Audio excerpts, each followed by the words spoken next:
Well, first off, let's get straight. You have extensive experience in rail, 39 years, I believe. That's admirable. You were working for Fortress, and I assume were intimately involved in the analysis of RailAmerica and the acquisition. That's correct. Okay.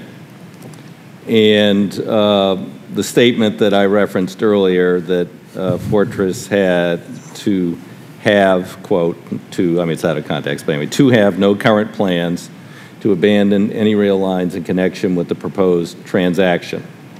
So I guess the question is, since you abandoned abruptly with less than a day's notice a rail line in my district and proposing to abandon another, and you have a very extensive network. It may well be that other people have received notice of proposed abandonment or cessation of service.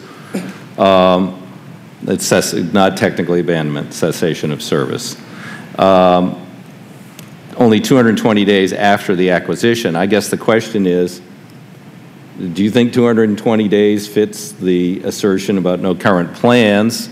Or did you fail to do the due diligence? And if you failed to do the due diligence, it seems that there's a problem in the acquisition.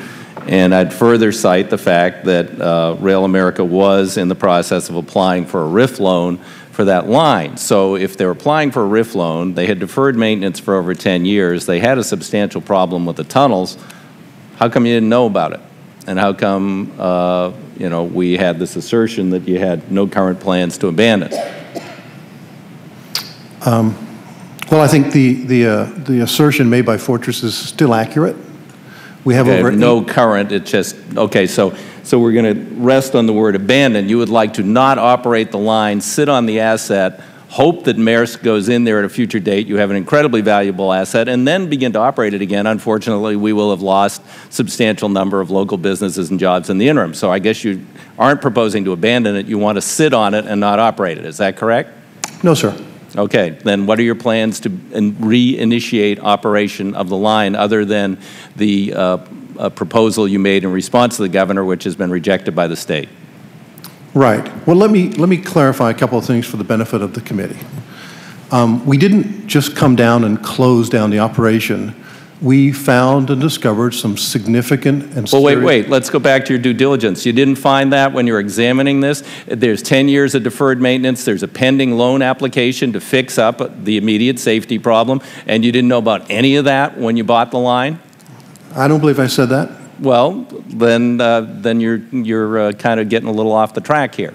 You are saying one thing and another. Let's go. I don't think I've been allowed to say anything yet. No? Well, go right ahead. If you can speak plainly, clearly, and credibly. Otherwise, I will interrupt you. Well, thank you for that. I will take advantage of this airspace to correct a couple of things.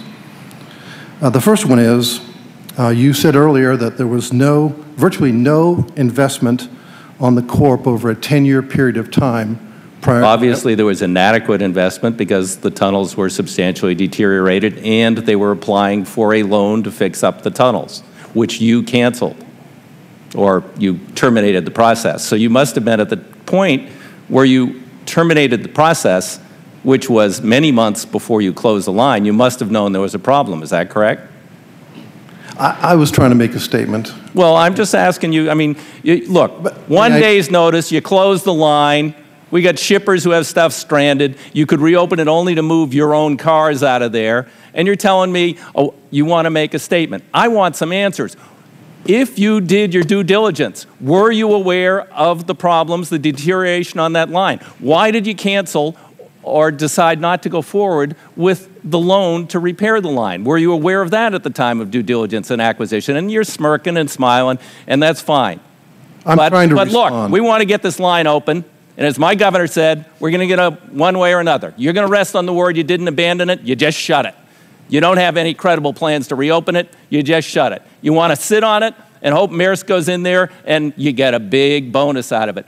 we are going to intervene in that process. The state of Oregon's going to intervene. The port's going to intervene, unless you have a credible plan to reopen that line in the near future. Now, can you tell me of a credible plan, since we're not getting a really accurate rendition of history here?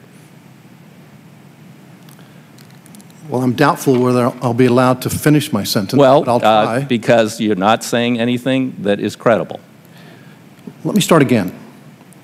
I'd like to address a statement you made earlier that said virtually no investment occurred on the CORP in the last 10 years. There was inadequate investment, all right? Let's leave it at the word inadequate and we'll agree. Now move forward from there.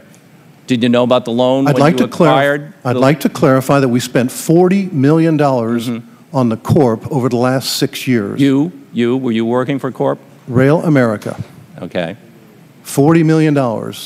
Were you working for RailAmerica at the time? I was not. Okay, then RailAmerica, prior to the acquisition by the speculators at the Fortress Group, invested some money, an inadequate amount of money, and they knew they needed to invest more. They were applying for a loan, and you decided not to go forward with the loan. So let's start with the tense where you evaluated it and where you took it over, not what they may have done before you people took it over and closed it down.